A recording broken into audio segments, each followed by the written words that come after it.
How's it going?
Give us our refreshed technology.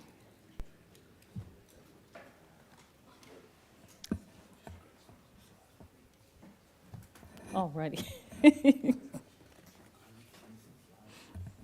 I know. Got it? All right. We'll call to order the Douglasville City Council Legislative Work Session for tonight, which is Thursday, November the 2nd, 2023. Our invocation will be done by our own Emily Hardaway, our Community Outreach Coordinator for the City of Douglasville. And after that, we'll have the Pledge of Allegiance, which will be led by the Mayor Pro Tem, City Council Member Terry Miller. Please stand for the invocation.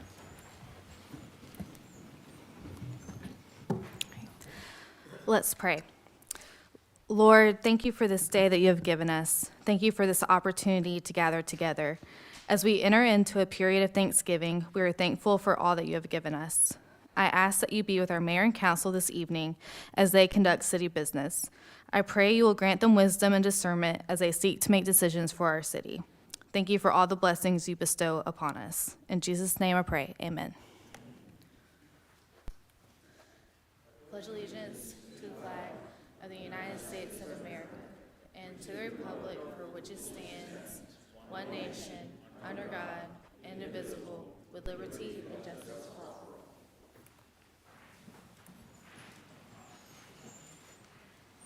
Thank you so much, Mr. Mayor Pro Tem, for leading us in the pledge. And Ms. Emily, we appreciate you giving us that beautiful invocation.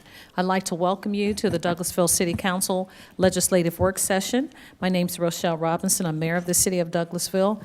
This is a work session where items will be discussed tonight. And just for discussion, the vote will not take place on these items until next Monday at our 6 o'clock regular voting meeting. If the business you're here for is not listed as an agenda item, there will be ample time under the agenda items, comments from citizens and delegates for you to discuss your business with us. I'll just go over a few protocol items and then we'll get into the meat of the meeting. I'd like to make you aware of some of the rules, and we'll just follow the rules and continue to move the meeting forward.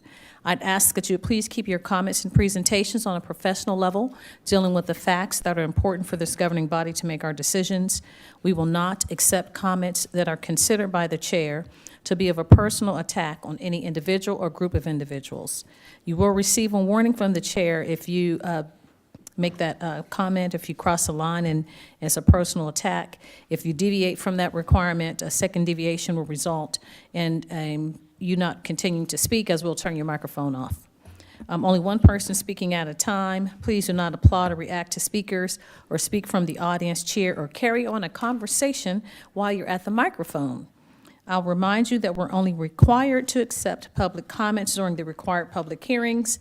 And if you have any materials that you'd like to present to us, we ask that you would give those materials to our city clerk, Ms. Vicki Acker, to my right. She'll make copies and disseminate to myself and council members. If you have a cell phone or electronic device, we ask that you would please put those in silent mode or turn those off until after the meeting so they will not be disruptive. And this is how the agenda items will go.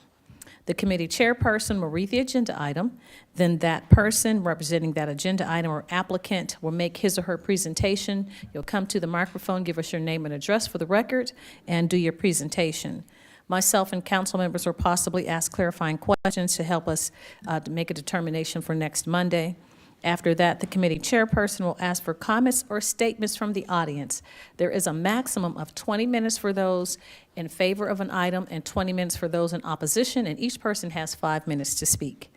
Prior to coming to the podium, there are some blue cards outside on the desk. We ask that you would fill those cards out, and then you can bring that card forward and hand it to our city clerk, and so that we'll have your name and your information for the record.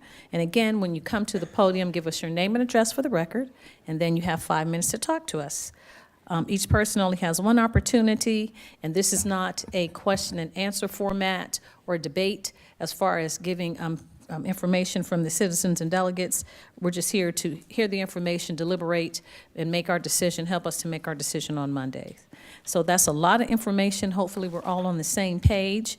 We do have agendas. The agendas, if you'd like a paper agenda, it's outside on the desk. If you want to follow us on the screen for the electronic agenda, you can certainly do that as well. So now we'll move on with the agenda the way it is printed. And we did have an addition, so under personnel, and hopefully that has been added. So we do have some announcements and presentations. We have an announcement by myself to present a proclamation to Mr. and Mrs. Stone of the Douglas County Retired Educators Association, declaring Sunday, November the 5th, as Retired Education Day in the city of Douglasville. So I will read this proclamation declaring November 5th, 2023 as Retired Educators Day, and we'll have, he's not in Rotary, but that's my Kawana brother to come up and receive this, our proclamation. It says, Office of the Mayor, Rochelle Robinson, Douglasville, Georgia, proclamation declaring November 5th, 2023 as Retired Educators Day. Whereas the governor of the state of Georgia has proclaimed that Sunday, November 5th, 2023 as Retired Educators Day in Georgia. And whereas the Georgia Retired Educators Association was founded in 1958 to unite retired educators in Georgia for fellowship, support, education, community services, and to improve the benefits for all retired educators through cooperation with local, state, and national organizations. And whereas there are more than 1,402 retired teachers in Georgia, 32,000 of whom are members of the Georgia Retired Educators Association. And whereas the retired educators of Georgia donate thousands of hours of volunteer service and make invaluable contributions to the welfare of the Douglasville community. Whereas it is appropriate that a day be designated for citizens to express their appreciation for the contributions that retired educators have made and continue to make for the Douglasville community. Now, therefore, I, Rochelle Robinson, Mayor of the City of Douglasville, do hereby proclaim November 5th, 2023 as Retired Educators Day and further extend appreciation to all retired educators in the city of Douglasville for their impact to our to our citizens. We just had students here. So proclaim this second day of November 2023 on behalf of the mayor and this Douglasville City Council. Let's give the educators, retired educators, a hand. Mr. and Mrs. Stone, you want to come forward and say anything? And if you have some retired educators with you, you have a representative. And I'm going to tell you a real quick story while you're coming. I still remember my fourth grade teacher, Mrs. Mark. She was so wonderful. This is going to tell you my age. So we would come to class every day. I'm in Ohio, and it was snowing this one time in the winter. We had to put our hats and coats and all this in the cubby. And she would play every day, Stevie Wonder, You Are the Sunshine of My Life. And so she played that record, and she came by and she tapped on all of us and said, "You're the sunshine of my life." And she would hug us, and she was so sweet. I always remembered Mrs. Mark. So when I became mayor, I had to go back, and they installed me in the Hall of Fame for my high school, and I spoke at the university. And do you know Mrs. Mark was in the audience? And I was so I was so proud, and I couldn't believe that she still supported me. So she was such a wonderful person. So you don't know the differences that you make in children's lives, and we appreciate that even after you're retired, because I know she wasn't still teaching, but she still supported students. And I know that you all do that as well, and you give back to the community. So help make this a better community, and we thank you so very much. Would you like to say anything? I've been talking a long time. A little bit. Thank you very much. Yes, sir. My name is Don Chalfant, by the way. I'm the president of the retired teachers here in Douglas County. Okay. I wish to thank all members of the Douglasville City Council for setting aside this coming day, November 5th, 2023, in appreciation of all the many retired teachers. Mm-hmm. Some years ago, when I was a student, I thought many times that the last thing I would do would be a teacher. And I was right. It was the last thing I did, at least career-wise. Yes, sir. And one of the duties I did as a teacher was to monitor hallways between classes. Thus, "Say, what are you carrying in that book bag?" "I don't know, but my teacher said it was my future." "Well, then move along." We teachers also moved along. So here we are now, still monitoring the pathways of our society for a better world. Yes, sir. Thank you for recognizing our efforts with this proclamation. Thank you so much. Let's give our retired teachers and educators a hand. So we have two educators that are sitting on the city council, and I was actually a substitute teacher. I had fun in elementary school and high school. Middle school, I came home and said, I can't do this anymore. But so we'll have our educators and any other council members that would like to speak to say something. And we'll start with our chief educator on the corner, Mr. Chris Watts. Coach Watts, would you like to say anything as a retired educator for Douglas County?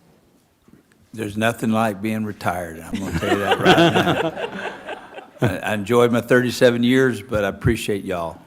Thank you. I'm not so certain I haven't been more busy retired than I was when I was working. That's true. That's true. I'm looking at my calendar right now, and it's as full as it ever was.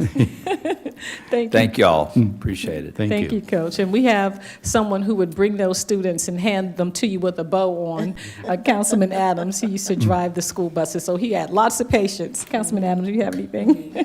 That's the second time tonight you brought up me driving a school Tell bus, your Mayor. business. I'm surprised I was able to leave under my own accord when I got ready to, rather than being fired.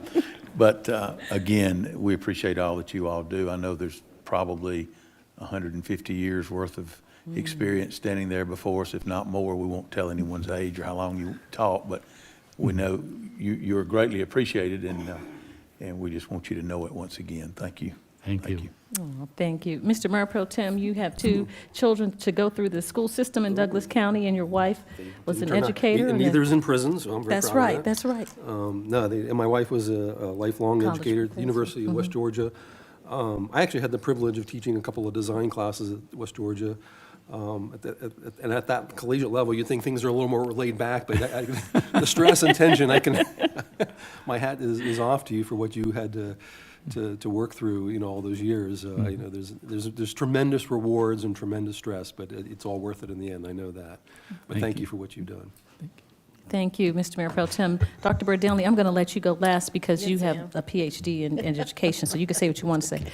Councilman Davis, would you like to say Just anything? congratulations to you. Thank you. Thank you. Councilman Estes? The same as everyone else. Thank you for all that you have done.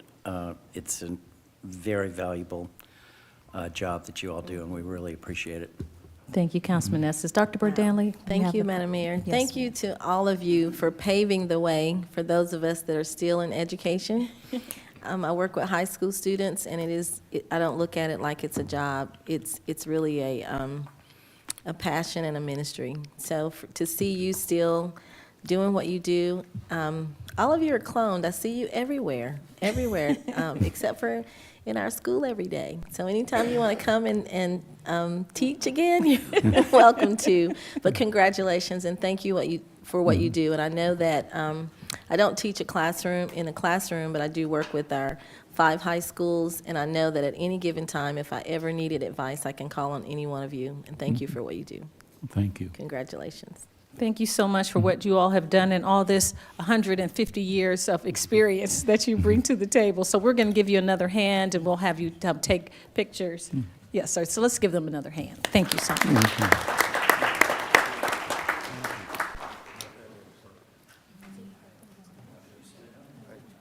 Yes. Yeah, I am.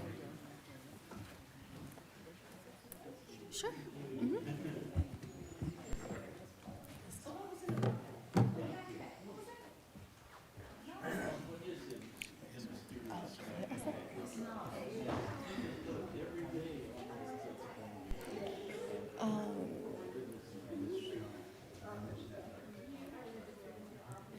All right. Councilman Watts, if you could scoot this way, just a tad, there you go. Councilman Miller, if you could lean more towards that way. And then if you could just move just a little bit. Okay, there we go. All right, on the count of 3, 1, 2, 3. I'm going to take another one on the count of 3, 1, 2, 3. And then one more on the count of 3, 1, 2, 3. And then I have another phone. I was asked to take a picture. All right, on the count of three. 1, 2. On the count of three. 1, 2, 3. All right, there you go. Thank you.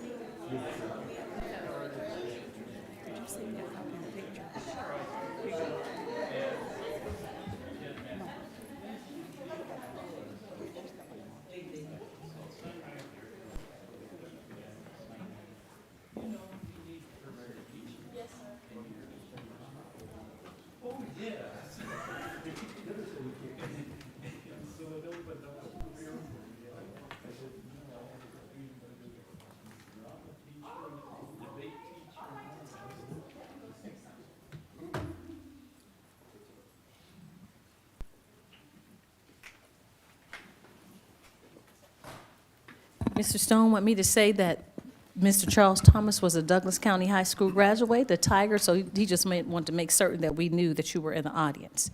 So we're always happy to see him. Thank you, Mr. Stone. You want to give a shout out. So thank you. So we'll move on. We do have another recognition, and it's of our esteemed city manager, Ms. Marcia Hampton, for the city of Douglasville to acknowledge her receiving the 2023 Pillar of Excellence Award from the Georgia City County Managers Association. And I asked her, she didn't say that she wanted to do this herself. I asked her to come and to share with us about this. And I just saw someone, city manager, and they said, how many people, how many women in all this time? I think, so give us those statistics. I think it's only 2 women that's I'm the ever second received woman. this. Yes, ma'am. 21 out of 74 years of the organization. So 21 awardees for this award.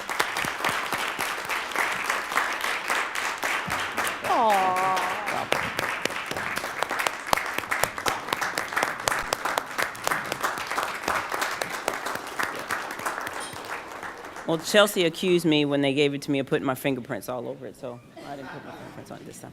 Well, I will share with you all that I was surprised. So last week at the Georgia City County Management Association, they did give me the Pillar of Excellence Award.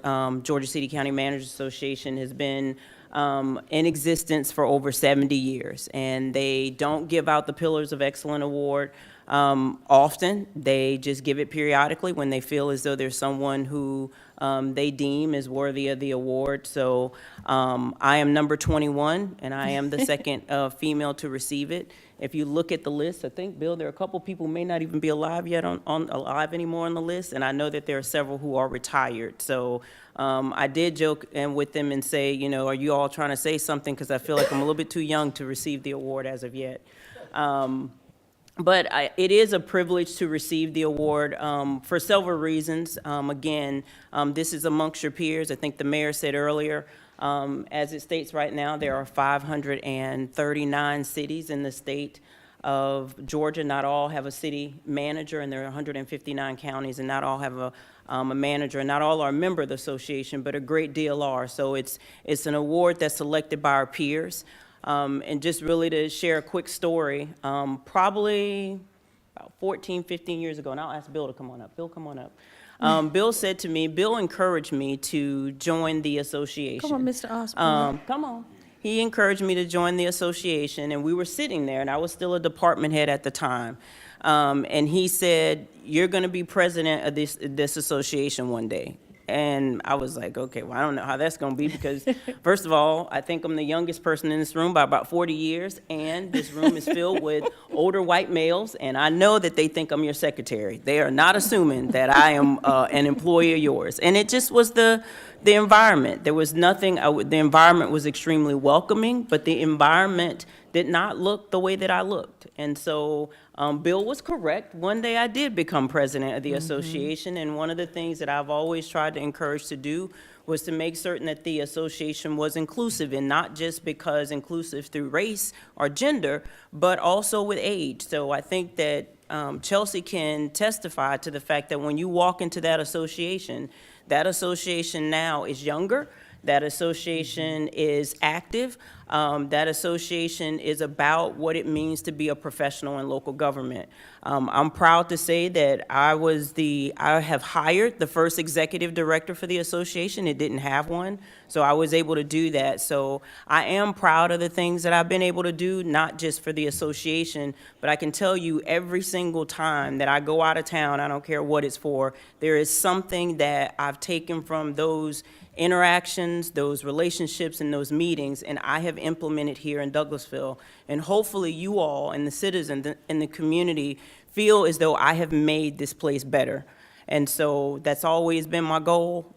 Bill picked me up out of few employees, and he didn't have to look at me and choose me. He didn't, but he did. So I'm always grateful for him to do that. Good choice, you know. thank We'll you. to clarify one thing she said. I did tell her that if she would get involved in the association, she would become its president. I specified that she would become its president in 5 years. When did you become the president? In 3. Wow.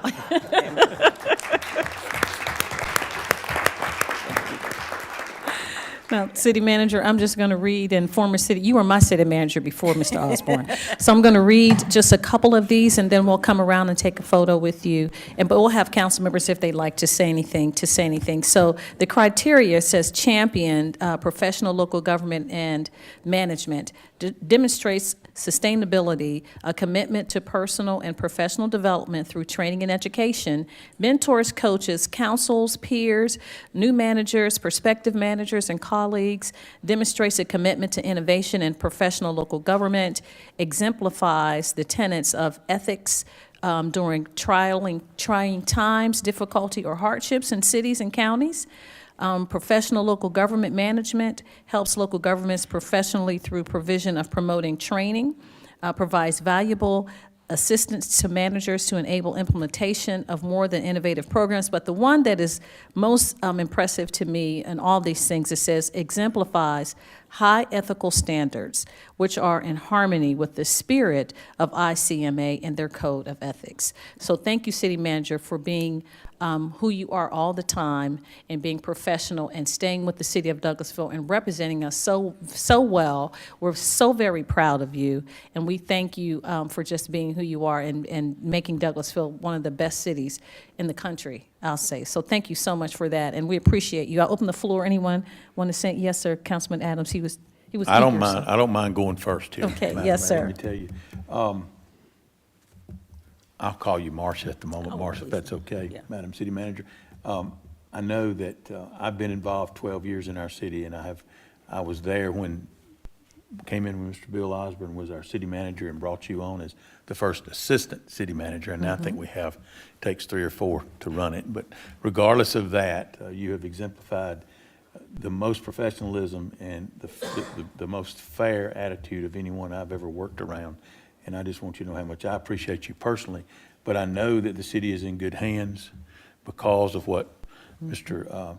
Osborne saw in you and placed you in that position and helped you to get there. To have a little fun with it, I also remember Mr. Osborne saying that it was pretty difficult sometimes to herd cats.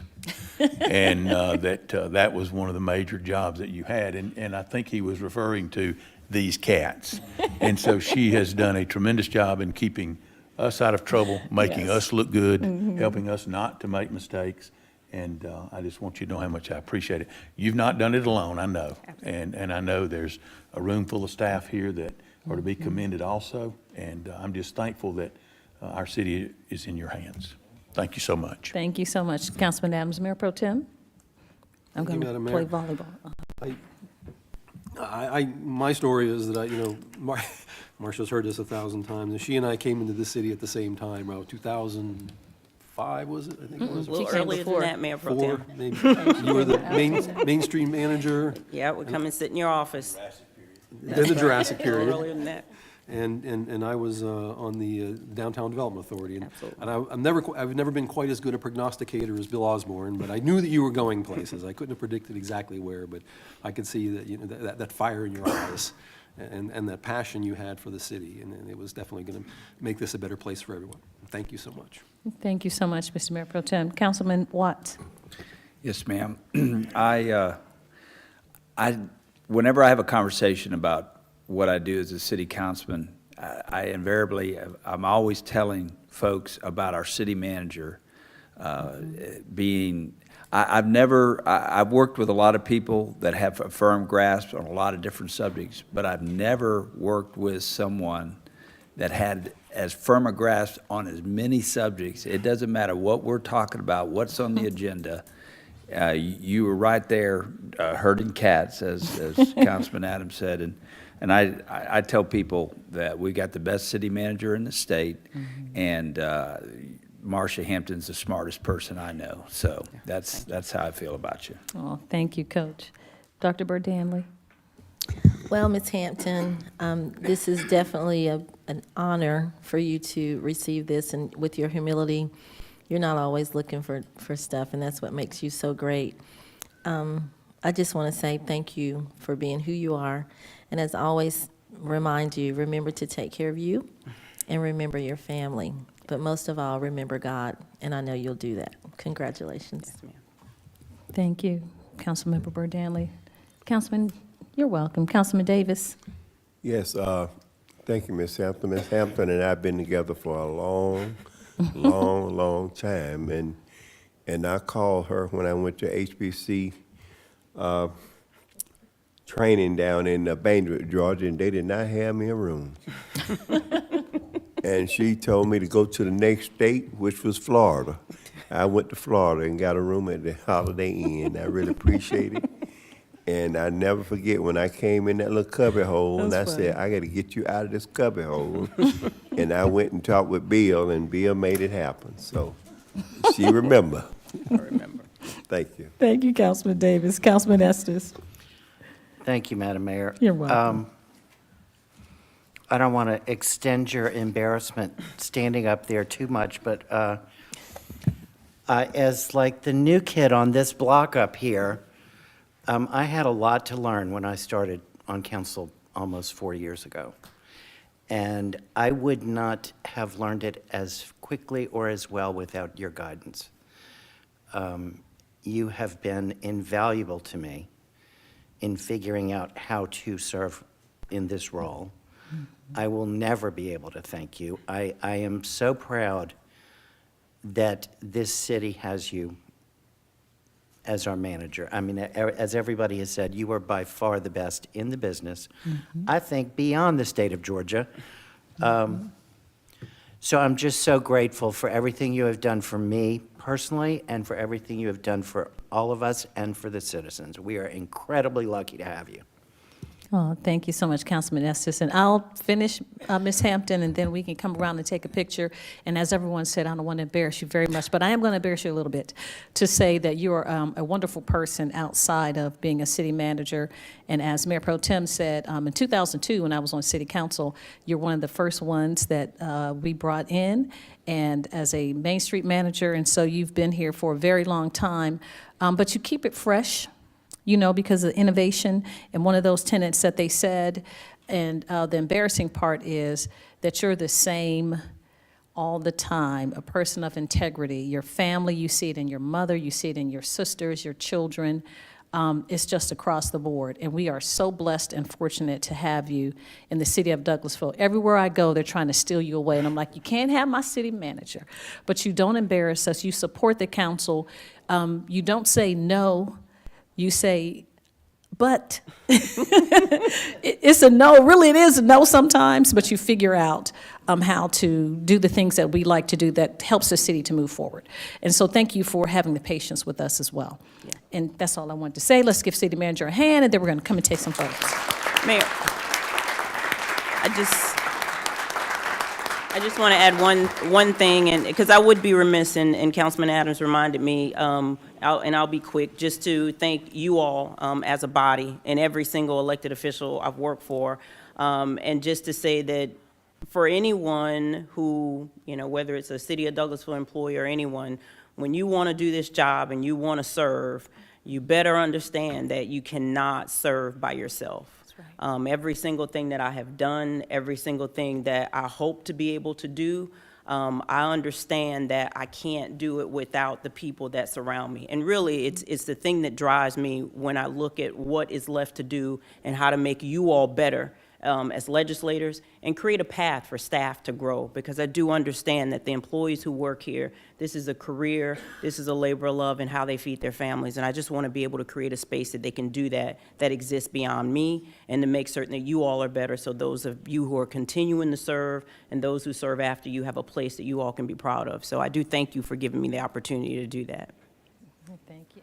All right, come around.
Exciting things, exciting.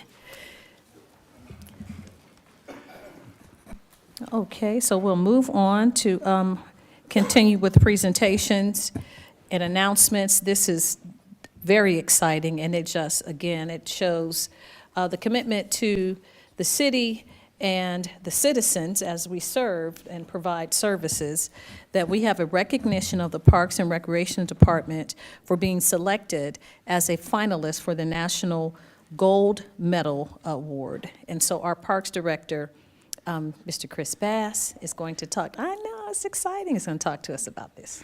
Yes, ma'am. Thank you, Madam Mayor. You're welcome. I would like to introduce our presenters today, Ms. Katie Trolling with the American Academy for Parks and Recreation Professional Administration, who I'm sure a few of you all have met as she serves in dual roles, also as our consultant, and Mr. Rob Staples from Musco Lighting, who's the sponsor for the Gold Medal Award.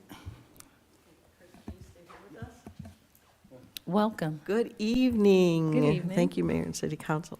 We would like to, actually, thank you for the introduction. Stay right here, Chris. We're with you today to present the Gold Medal Finalist Plaque to your community. National Gold Medal Award is the premier award in the park and recreation profession, honoring agencies throughout the United States that exceed industry standards and establish a higher standard for delivering park and recreation services. Gold Medal finalist recipients measure the impact and benefit of their services while addressing community needs through the involvement of citizens, staff, and elected officials into all planning processes. The City of Douglasville Parks and Recreation has demonstrated efforts addressing conservation, equity, and health and wellness. Douglasville Parks and Recreation demonstrates excellence in long-range planning, focusing on putting their vision into reality every year. Creating an innovative culture has also become a habit for the City of Douglasville. We applaud and congratulate Douglasville Parks and Recreation for your outstanding accomplishments. The American Academy for Park and Recreation Administration, the governing organization for the National Gold Medal Award, consists of 125 distinguished practitioners and scholars in the field who commit to advancing the park and recreation profession. Rooted in the desire to advance knowledge, encourage scholarly efforts, and provide services to advance the profession, the Academy focuses on raising the bar to enhance the quality of park and recreation services through the National Gold Medals Awards program. Douglasville Park and Recreation represents the best of the best. Since the award's inception in 1965, in the population category, Class 4, populations 30,001 to 75,000, there has only been approximately 300 agencies named a gold medal finalist. 78 agencies have been chosen as the Grand Plaque winner. You have demonstrated significant success with the design and delivery of superior services to the community of Douglasville and remain in the upper echelon of 8,000-plus park and recreation agencies across the nation. This finalist plaque award was given to the Douglasville Parks and Recreation staff at a special reception in conjunction with the National Recreation and Park Conference in Dallas on Monday, October 9th. Again, your agency has been recognized nationally as a leader in park and recreation profession. We are honored to be a part of this local acknowledgement of such a prestigious award. On behalf of the American Academy for Park and Recreation Administration, Musco Lighting, and the National Recreation and Parks Association, we congratulate you on your success. Thank you so much.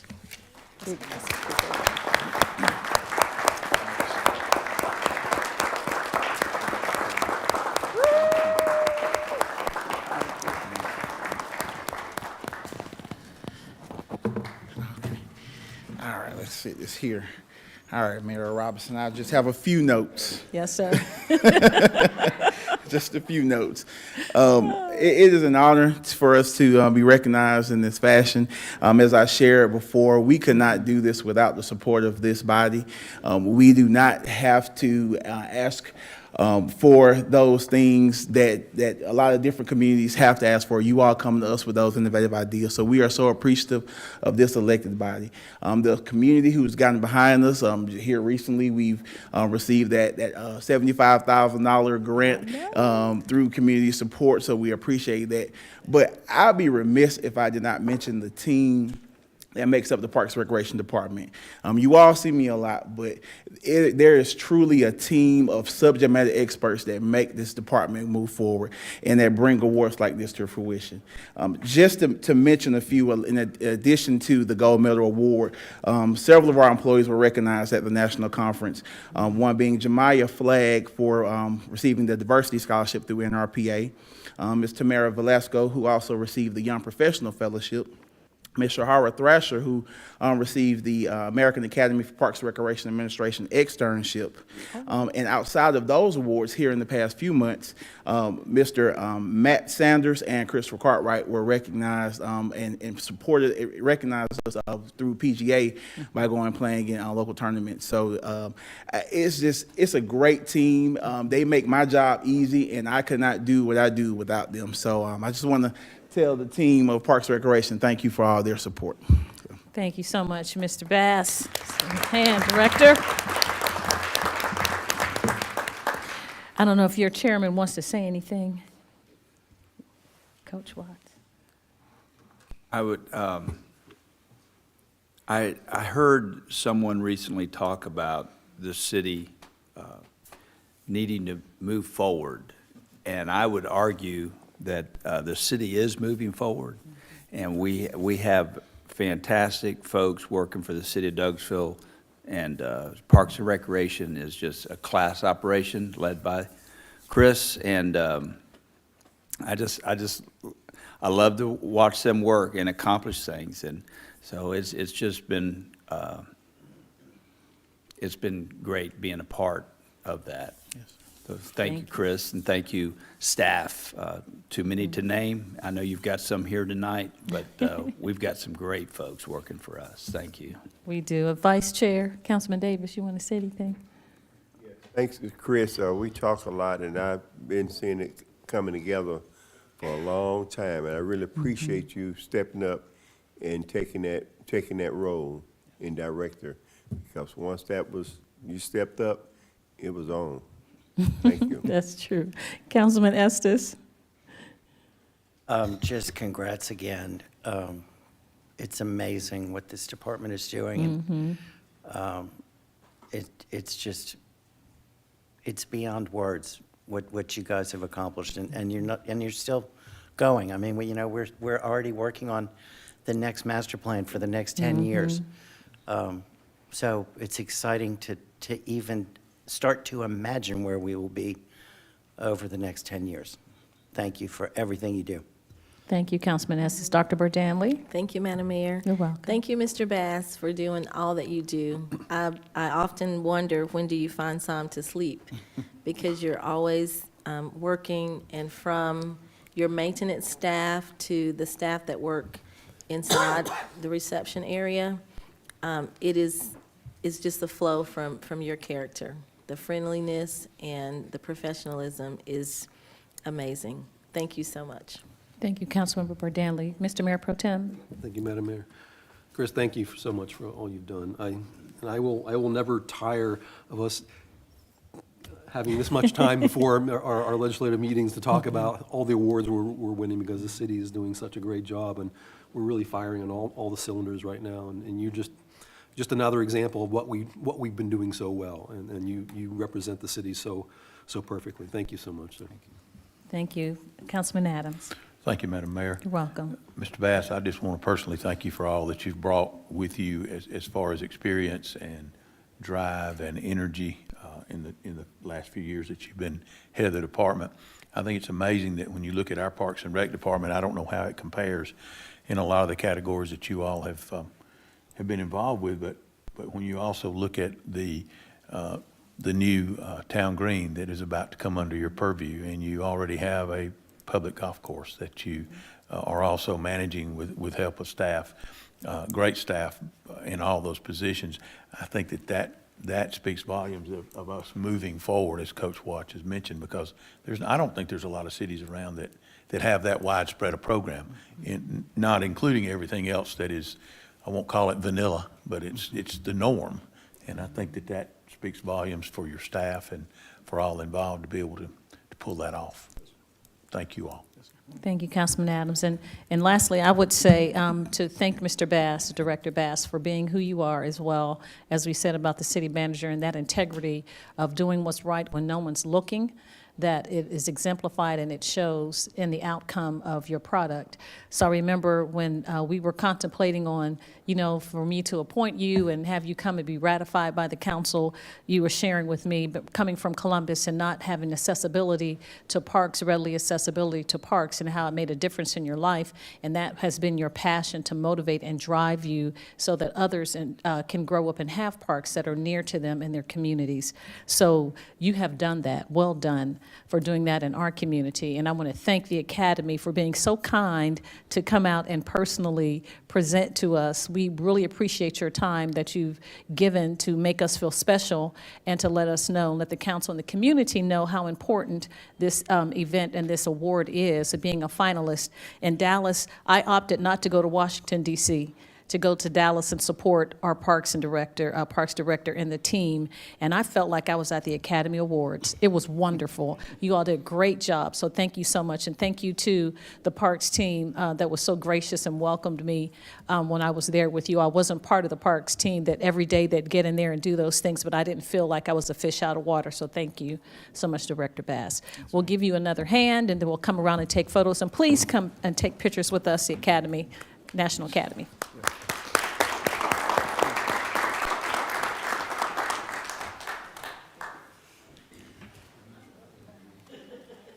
I may have to move this as well.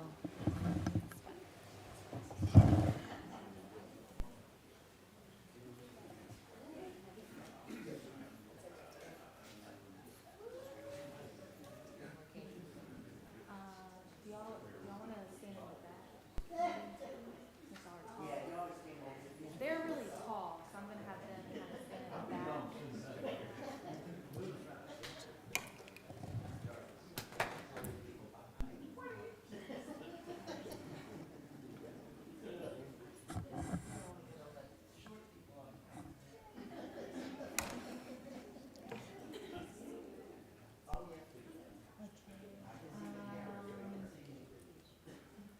Dr. Burdanley, can you come stand right up here?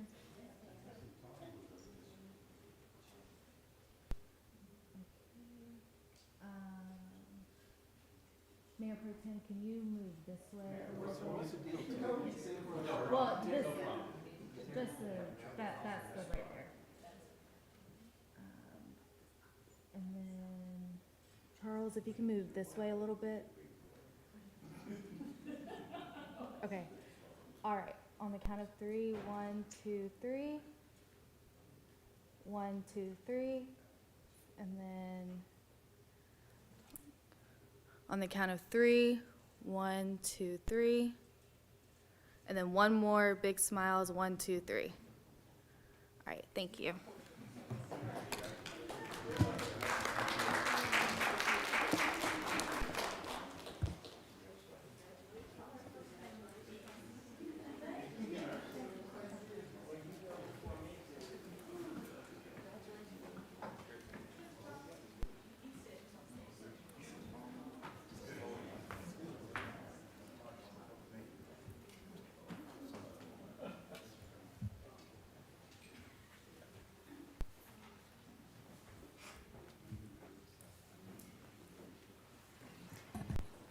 Thank you all for your patience. We appreciate that. We're doing really well. We do have an annual report now, which is the last thing under announcements and presentations. It's an annual report of the City of Douglasville's Wellness Center provided by Premise Health. And it will be our HR director, award-winning HR director, the healthiest city award in the state of Georgia, Miss Dr. Tab, and she will have them talk to us. We need to get some flu shots. Okay, introduce yourself, and then you can do the presentation for us. Yes, ma'am. Thank you, Madam Mayor. Dr. You're Tia Austin Bean, 6695 Church Street, Human Resources Department. Tonight, we will present our annual report on the City of Douglasville's Wellness Center. If you recall, our Wellness Center opened in March 2020. Year one, just to remind you, was access for employees only. Year two was access for our employees and their dependents, and year three was access for our retirees and their dependents. George Wright is here with us tonight, who's the Associate Vice President of Operations for Premise Health, and he will present your report to you. You should have access to your report as well on your tablets.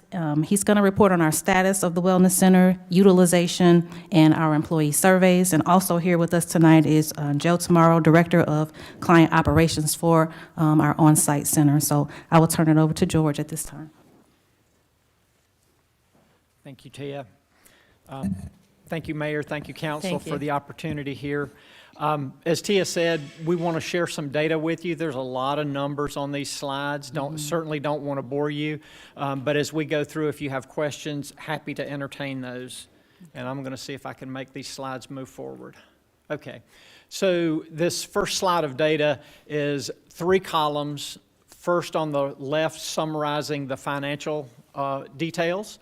The center column is utilization statistics. And then to the right is around your health risk assessment details for your population.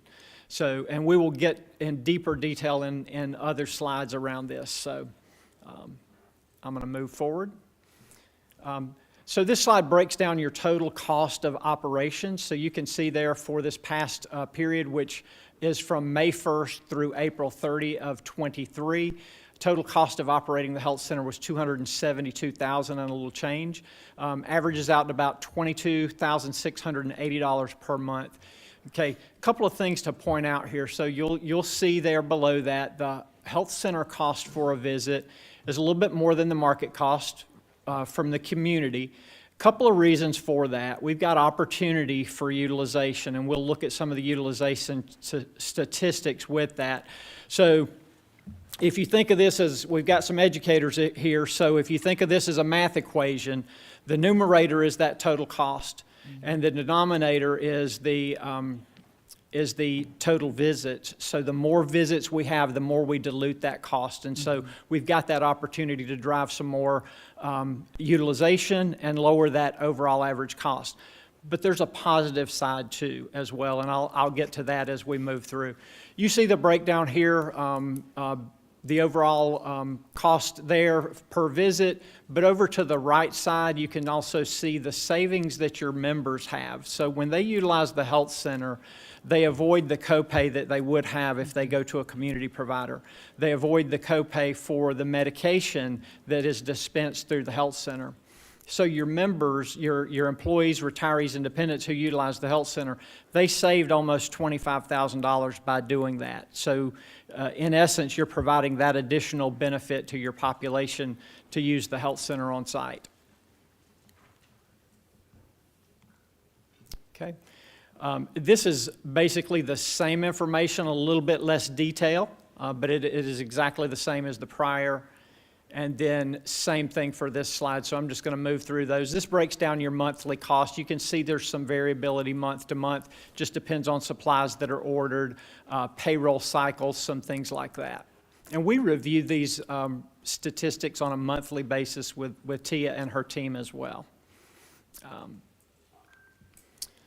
So here's where, if you look at this slide at the top, we're looking at the provider capacity. So we measure this by the number of minutes in a time frame, whether it's in a month, a week, a year, that the provider is available to see patients. So when we're actually in the clinic and have appointment availability, and then we also look at how many minutes that provider is booked. When is that provider, Dr. Williams, when is she occupied with a patient exam? And, you can see there 14,000 minutes of time that were used, but almost 37,000 minutes available. So that's how we get to that 39% capacity. So there's plenty of room, which is a double-edged sword. The good thing about it is if you have an employee in the city who is sick, they can get in pretty quickly. We can see them, in most cases, the same day, typically within a couple of hours of their needs. So that's a great resource for your employees. From the financial side, though, obviously we don't want to pay a physician to sit there and not have patients to see. Now we utilize that time in other ways. The physician is calling patients back about lab values, following up on referrals, things like that. So it's not totally downtime or wasted time, but it's certainly opportunity that we can see additional patients. So we want to make sure we fill up that time. In the center, you see there, the physician is only available on Mondays and Thursdays. That's our current clinical schedule for the physician. Monday is less utilized, Thursday a little bit more so, but both days we have opportunity there. Then further to the right there, you can see that chart shows you the reason for folks coming in. So the vast majority, almost 77%, are coming in for primary care visits. So whether that's a well woman exam, an annual physical, a sick visit for a cold or flu or something like that, most of our folks we're seeing for primary care. About 20% of those are occupational health visits. A lot of that is related to your drug testing program, or it could be a pre-employment clearance, or it could even be a work-related injury that we're seeing for that. And then a small percentage is biometric screening. That's your health risk assessment. And that's another opportunity we'll talk about on a subsequent slide. And then you can kind of see down below the visit density. That heat map just kind of shows you when people are coming in, what's the popular time. So the brighter red color is when we're busiest, and the darker blue is when we're least busy. And then the Tuesday, Wednesday, again, I mentioned the provider is there on Monday and Thursday. We have a registered nurse who is there Monday through Thursday. So typically on Tuesday, Wednesday, the registered nurse can triage patients. She can draw labs that have been ordered by the provider, provide flu shots, draw biometric labs, and things like that. So there's still opportunity for patients, for members to come in and be seen on those days. Okay. So this is your biometric summary, this slide, and the point I'd like to make on this is that as we get more of your population coming in for their health risk assessment and their biometrics, we draw labs on this population and we provide them feedback on what we found in those labs. And so if you look at this, we're measuring their BMI, measuring their blood pressure, diastolic and systolic, cholesterol ratios, total cholesterol, and so on. So the color coding here, and you can see to the right, there's your chart that shows you that the red are your high-risk areas. So of the population that had their health risk assessment done, the red is definitely not a good sign. The yellows are at a moderate risk, and the greens are in pretty good shape. So you can see we've identified risks for those members who do come in. And just like our total utilization, we only did 68 total health risk assessments. So for your population, I think that probably represents, maybe 25% or less of the total eligible members. So again, another opportunity to engage with your employees and dependents that are eligible to come in, get this blood work done so we can help direct their care. And the thing with this, if you see the chart to the bottom right there, and these statistics on savings or cost avoided come from peer-reviewed medical research journals. So for every member who's identified as potentially diabetic, and there were 13 in this case, in this round of biometrics, that's almost $10,683 per instance of potential cost avoided. And the reason is because if we identify it early, we can begin treating it. We can begin managing, recommending lifestyle changes, et cetera, so that they don't incur costs that cost the city money for, complications, ER admissions, and hospital admissions, et cetera.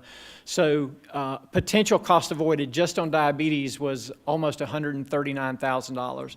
And you can see so on down the line for hypertension, and obesity as well. So of those risks identified, as we engage with those members and help them manage that care, that's $337,000 of potential health care costs that the city could incur that we can avoid by managing those patients.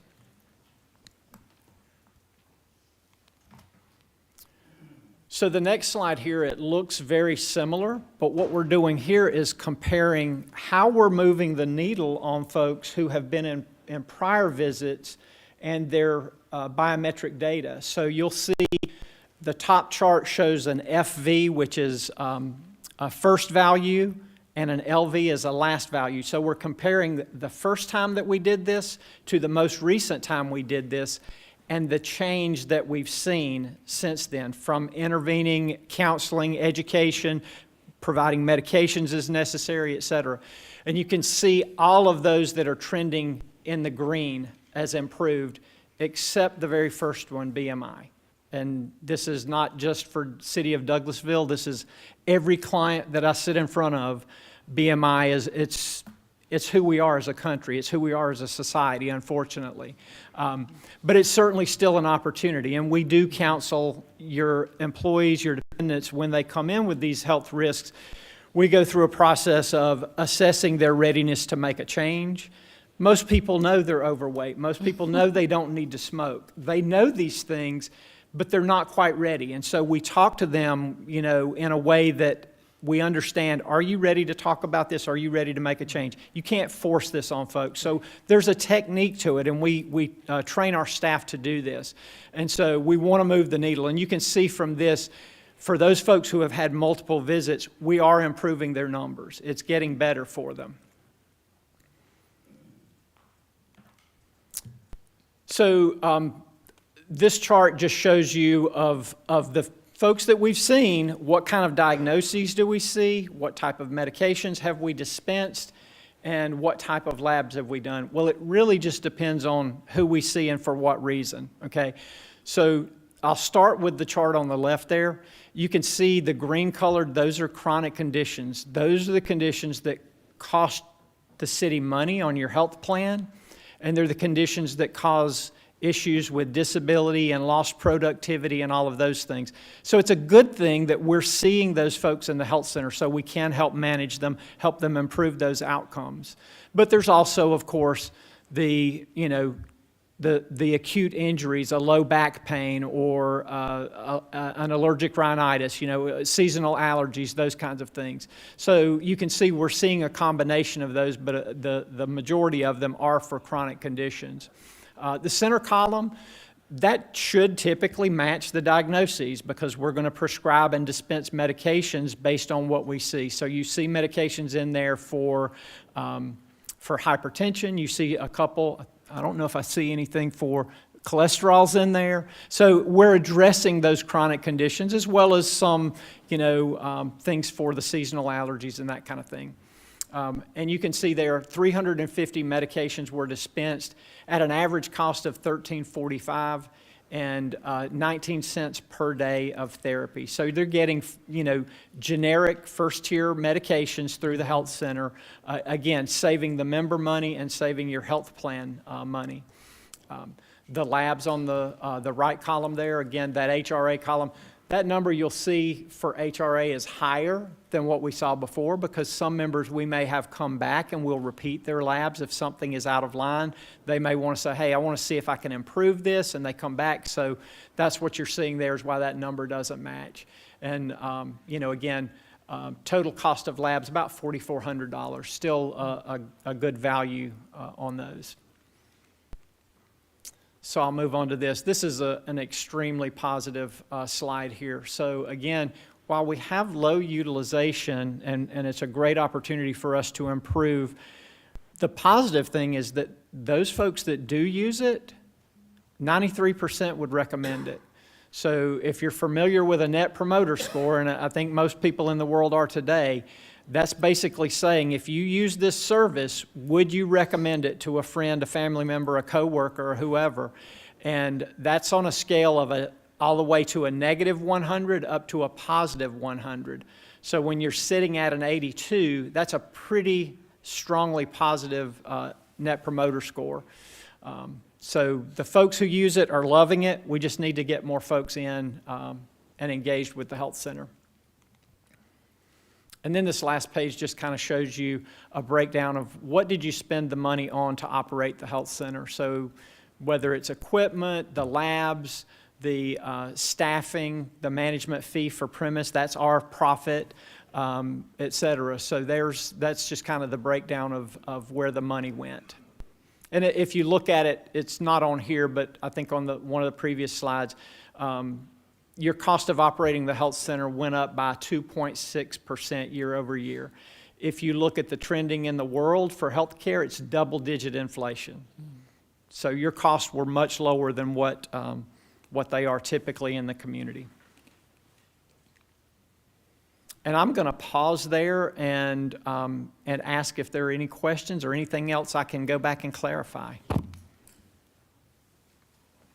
Okay, I do have a couple of questions, and then I'll start with the chair of this committee to ask. Thank you so much for the presentation. So the first thing is, do we have opportunity for capacity of more persons? For example, the Water and Sewer Authority Director talked to me about this, and I'm not certain if he mentioned or their HR mentioned to you, Dr. Tabb, about maybe having a collaboration that our health clinic can be for their employees as well. Yes, ma'am. Did they talk to you about it, Dr. Tabb? Yes, ma'am, Madam Mayor. We are actually partnering with our benefits broker, which is the same for the Water and Sewer Authority. We've had discussions with the Water and Sewer Authority already. They've come and done a tour at a wellness center.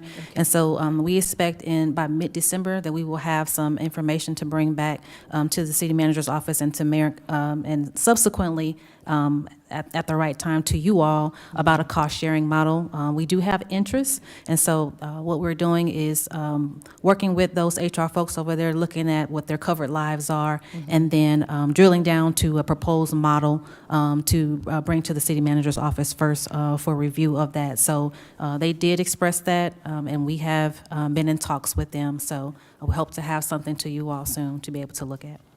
Very good. Then that would help with participation and hopefully pay for itself so that we will not have, the cost that exceeds the usability of the lab. I think it's great. The other thing I was going to ask, and this is for Dr. Tabb as well, the HR director, maybe we can do an initiative to get out and do a road show or something with each department so that people know all of, because I'm learning.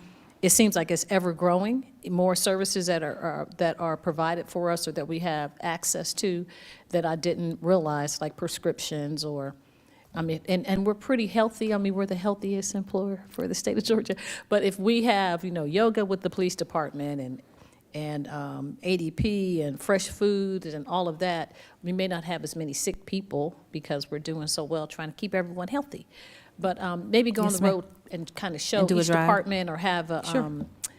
I don't even know, a demonstration, or, just to try to get people, or an incentive, give them ice cream, and that'll raise the sugar level, but gives everyone like a little card or something, and have them come and visit or talk to them about it, so that we can have, because it is a great convenience. Yes, You don't ma'am. have to pay the copay, and you have all these services right there for you. Yes, ma'am. I have an upcoming meeting with the Assistant City Manager and City Manager's Office to talk about our Wellness Center, just an overall overview of that. So I will take that back, and we will come up with something maybe, and the Wellness Center is always open to do tours. That's Okay. how we were able to bring WSA to, at a short, a short notice to come and tour it. So we'll have something for our employees to be able to make sure that they understand, what's offered to them, come inside, and anything else that you all would like to see, we'll make sure that we make that happen. Well, thank you so much. So the reputation is growing. That's why WSA asked me, like, can we want to come as well? So I'll open up, Councilman Watts, this is your committee chair. You have anything? I don't really have anything, just appreciate your report tonight, and I'm proud of the fact that this is another amenity, if you will, that the city offers its employees, and I'm looking forward to the day that even more of them take advantage of it, and appreciate all that y'all have done. Thank you. Thank you, Mr. Chairman. Our Councilman Adams does not have any questions. Mayor Pro Tem, you have anything? Dr. Burdanley? Councilman Davis? Councilman Estes? Yes, sir. I don't know which one of you can answer this, but it's a significant decrease in the number of health risk assessments that have been done in this past period. Do you know why that is? Is it because everybody got it last year and isn't worried about doing it this year, or what? No, we still have interest. We do get asked every, month from employees about just the reporting and make sure that they're on the monthly reports. And we do reminders in our director staff meeting Okay. about what's available, and just to encourage our employees. So it's just, it ebbs and flows, as you Yeah. saw on the report, so, but Yeah, we'll. I get that. It was just such a dramatic decrease. I just wanted to see if there was any particular reason. Thanks. Yes, sir. Thank you so much, Councilman Estes, and thank you all, Mr. Premis and HR Department, for your flexibility. We apologize for having you go into the council meeting. I know you were ready to present at committees, and we had some information we ran over, so thank you. We appreciate your patience in coming, presenting the information to us. Thank you. Our You're pleasure. welcome. Yes, sir. You have a Thank good you. evening. Thank you. So we'll move on with committees. We're at Economic Development Committee. That's chaired by City Council Member Mayor Pro Tem Terry Miller. Thank you, Madam Mayor. We have no business at this time under the Economic Development Committee. Thank you, sir. Finance Committee chaired by Councilmember Mark Adams. Thank you, Madam Mayor. Finance has no business tonight. Thank you, Councilman Adams. Housing and Community Affairs Committee chaired by Councilmember Dr. LaShawn Burdanley. Thank you, Madam Mayor. We have no business tonight. Thank you, ma'am. You're welcome. Legislative and Intergovernmental Committee chaired by Councilmember Samuel Davis. No business tonight, Madam Mayor, thanks. You're welcome. Thanks, Councilman Davis. Personnel and Organization Committee chaired by Councilmember Chris Watts. Thank you, Madam Mayor. We have no business tonight in personnel and organization. Thank you, sir. Item 10, Planning and Development Committee chaired by Councilmember Mark Adams. Thank you, Madam Mayor. We have 3 items tonight to discuss. Yes, sir. We'll begin with item A, consider request for plat approval for the purpose of combining approximately 22.147 acres at Mount Vernon Road in land lot 715, District 18, Section 2, parcels 0715-182-0015, 0715-182-0005, and 0715-182-0008. Application by Paulson Mitchell Incorporated, care of Matthew Irwin. Mr. Gordon's going to help us with that. How are you, Mr. Gordon?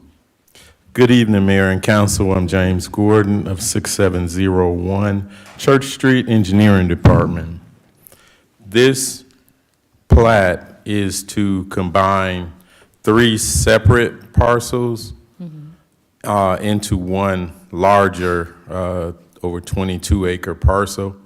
It also dedicates 0.3 acres of land out on Lynch Road back to the city at a little small strip that was given to us.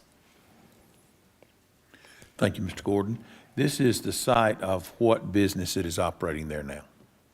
It's a warehouse that's under construction right there at the corner. Almost completed. I was by there just a few days ago. Yes, that's correct. Yes, It sir. is. It's Okay. very So nice basically, it's a looking. housekeeping item to clean up, to combine 3 plats into one. Correct, correct. This is to clean up the need for the land to be recorded, so we need to go to recording. Thank you. Any comments or questions, Madam Mayor or council? Anyone have any question concerning this request? I do not. Okay. We'll take this up then on Monday for a vote, and we appreciate your input, Mr. Gordon. Thank you.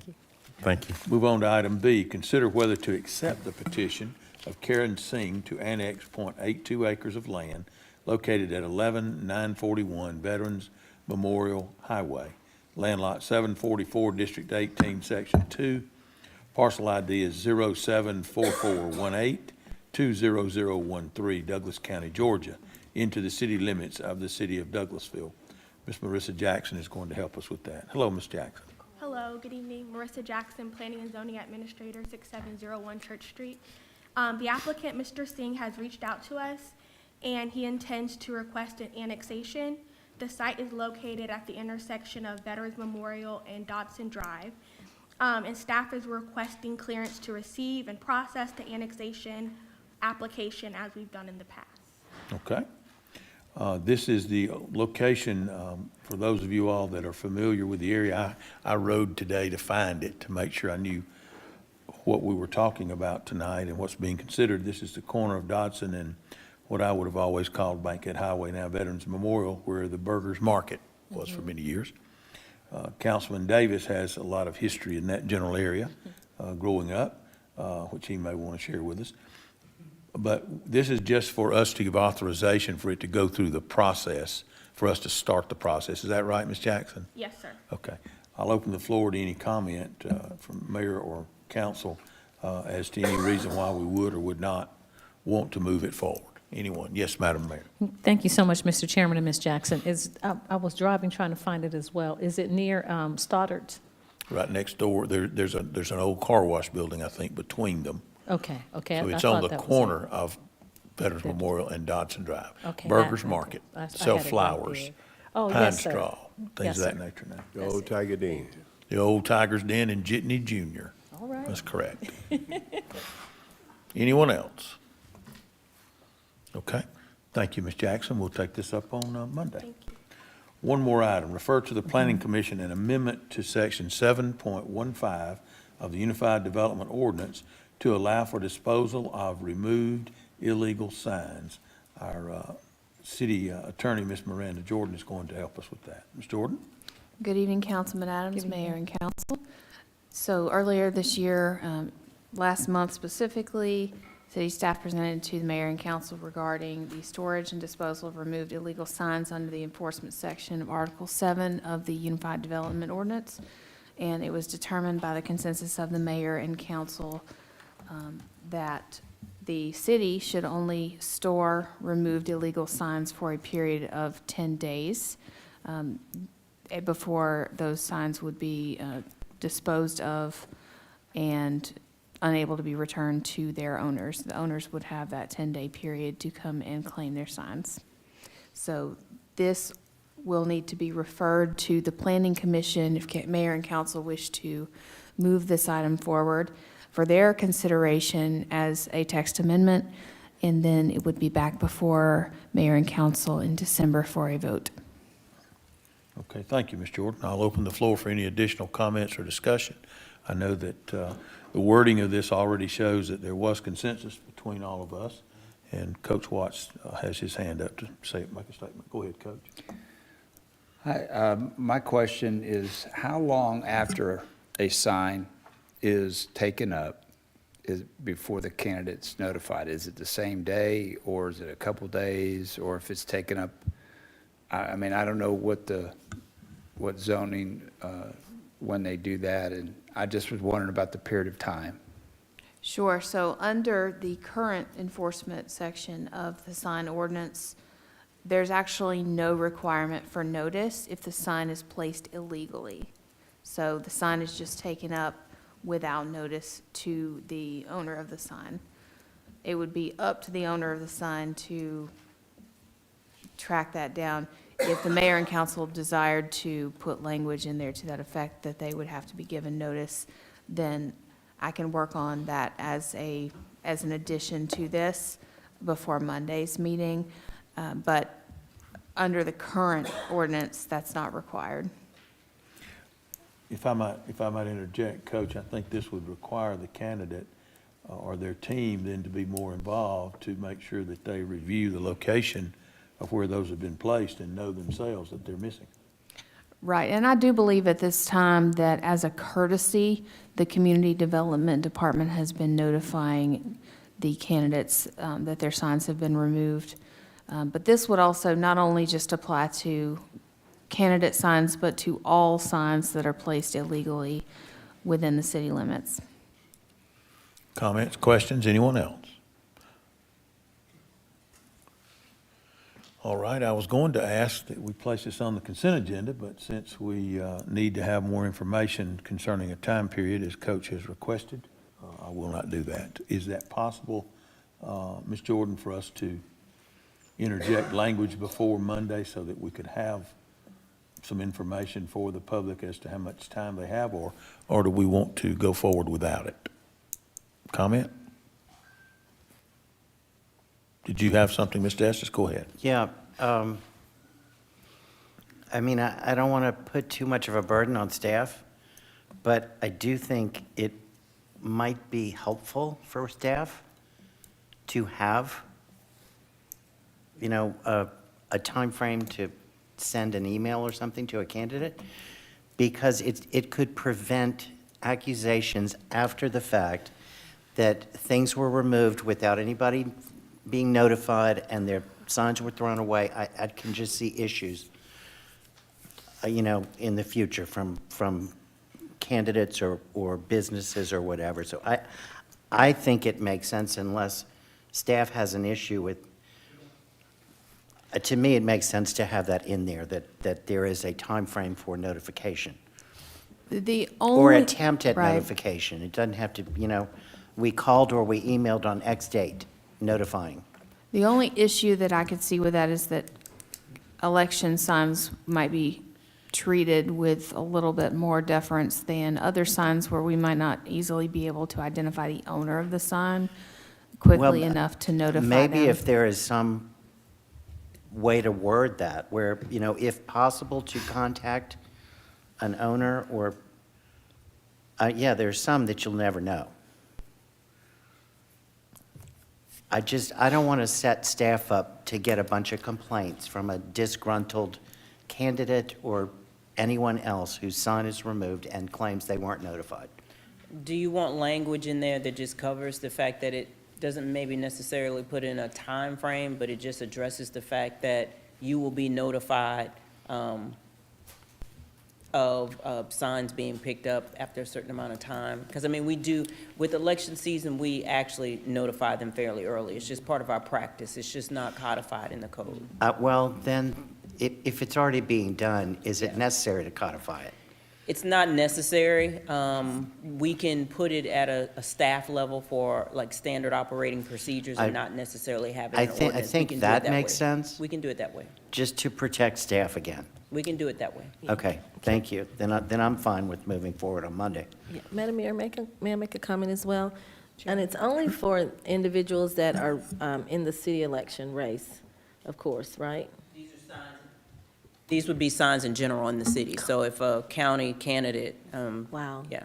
That's a lot. We don't determine, you know, what is on the sign. I mean, that's a lot in regards to contacting, if they don't register with the Agreed, but city. I mean, you could send a summary every day or once a week to the county elections office or something. Or if those that, and this is something that probably could be done with the county as well, but if when they register or qualify with the city, you go over information about signs, and then they sign off on it, on how, like, the protocol of And this give happens. a valid email Give them a address copy. that they will be notified Right. by.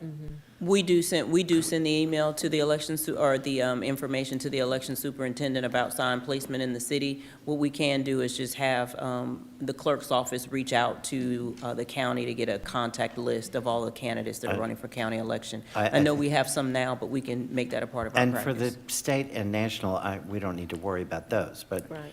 but for the local, I think we need to cover ourselves. We'll Thank get you. everyone that's qualified. Okay, great, thanks. Madam City Manager, do we not already go over when the candidate qualifies, and there's some in the room that can attest to this, that are We do. running right now? We do. You go over the rules. So I'm of the opinion you put the onus back on the candidate to be responsible for the signs that are out, that are theirs. They're the ones those signs, they're the ones getting benefit of the sign. They should be responsible enough to keep up with the signs. And we have included language in the proposed amendment to include that the city shall have no liability to any party for enforcement and disposal under this subsection. So I believe that that protects the city from any untoward accusations that may come forward. It would ideally protect the city from that. Okay, so where are we then? Do we ask for additional language? Do we move forward as it is on Monday? My recommendation, Mr. Chair, is that any language that we put in for time frame and contact and be held at the department level. So we'll just put that as far as a standard operating procedure as to what we do rather than putting in an ordinance.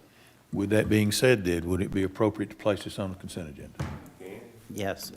Please do, thank you. Thank you. All right. Thank you all for your comments. Madam Mayor, that's all that we have tonight under that committee. Thank you so much, Mr. Chairman. I appreciate that. We'll move on to public improvement and beautification, and I'll ask the vice chair. I'm trying to see who it is, but Mr. Mayor Pro Tem, if you don't mind taking that committee, please. Yes, Madam Mayor. We have one item under the Public Improvement and Beautification Committee. That is to appoint Katie Arfanakis to post 3 of the Keep Douglasville Beautiful Board to serve a 3-year term expiring December 31st, 2026. And Ms. Chelsea Jackson will introduce us to that item. Thank you, Mayor Pro Tem. Chelsea Jackson, 6695 Church Street, Administration Department. As Mayor Pro Tem read, Ms. Katie Arfanakis is interested in serving on the Post 3 post for the Keep Douglasville Beautiful post. The term will end December 31st, 2026. There are no other individuals interested at this time. We do have 2 other openings for the KDB board that will start on January 1st. So if you all know anyone who is interested in serving on the board, it'll be for a 3-year term. So I'll be coming before you in the next month or so to ask you to appoint other individuals as well. And then just to add, Councilwoman Miller, myself, and Chan Weeks actually interviewed Ms. Katie Arfanakis earlier this week. So Ms. Miller did recommend her to be appointed to the board. Thank you, Ms. Jackson. Any questions or comments, Mayor or Council? Mr. Mayor Pro Tem, I just wanted to make sure, is Ms. Arfanakis, she's involved in several things within the city proper already, is she not? Other boards, other assistants? She's not on any other board. She does serve like with the chamber and on Leadership Douglas, I believe, currently. But she stated that she was looking to do things outside of her normal preview. So she's communications director currently for Douglas Dental, but she wants to go more into beautification. Okay, thank you. Thank you, Mr. Adams. Any other questions or comments? If it is the council's will, I'd like to place this on the consent agenda for Monday. It is so moved. good. Thank you. Thank you, Madam Mayor. That's all we have under the Public Improvement and Beautification Committee. Thank you so much, Mr. Mayor Pro Tem. We'll move on then to Public Relations Committee, chaired by Councilmember Howard Estes. Thank you, Madam Mayor. The PR Committee has no business this evening. Thank you, sir. Public Safety Committee, and that's chaired by Councilmember Samuel Davis. Yes, I have one item. Item Yes, A, sir. hold a public hearing to consider the application for the alcoholic beverage license for the retail package sale of wine and malt beverage at the following establishment: proposed license Quick Trip Corporation, DBA Quick Trip, number 1723, location 5861 Fairmont Road. Proposed agent outlet manager John Tucker. The required fees have been paid to the finance department. Mr. Tucker, please come down. How are you today? I'm well. Hello, my name is John Tucker. I'm an area supervisor for Quick Trip Corporation. So just Can here. you state your name and speak up a little louder? So I'm sorry. My name is John Tucker. I'm the area supervisor for Quick Trip Corporation. So just here on behalf of trying to get a liquor license for our new location, 1723. That's the store number. at 5861 Fairburn Road, Douglasville, Georgia. Did you say liquor license or beer and wine? Beer and wine, I'm sorry. That's Quick Trip terminology, but beer and wine, Okay, correct. okay. So, Mr. Tucker, we'll do a public hearing tonight. Have some questions the council probably ask them on how you go about training your employees on the registered sale of alcoholic beverages. Well, we have 4 steps to that. Initially, when they apply, we go through extensive training there. As far as whatever the county or state law is, we train them on that. And then we do hands-on training in the stores as well, as far as on the cash register with different transactions. We also have prompts on the screen to help with guiding employees on how to properly ring up alcohol, tobacco, e-cig transactions. So the employees must pass training and have ongoing training each quarter.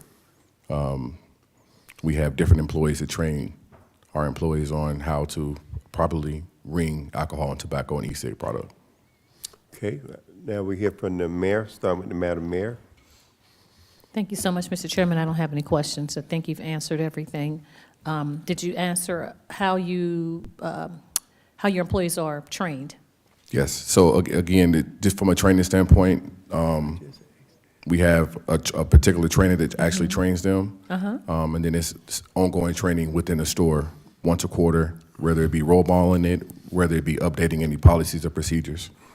Okay, so they know to check everyone's license, and that's part of what is for Correct. the legal age for alcohol. Yes. Okay, thank you. Thank you, Mr. Chairman. Yes, any other council members? Question, yes, thank you, Councilman Mr. Chairman. Adams. Mr. Tucker, I'm just curious, how long have you been with Quick Trip? 15 years. 15 years? Yes, sir. How many states do you operate in now? Do you know? We actually have another part of our network where we're located in like different states. So right now we're in 9, but we're popping up in different markets now. The reason I ask is you mentioned, depending upon what state and what locality you're operating in, of course, each state may have different laws. Correct. But I appreciate this would be store number 3 within our community. Chief Sparks, do we have any issues with the other locations as far as illegal sale or problems? No, sir. We hadn't had any.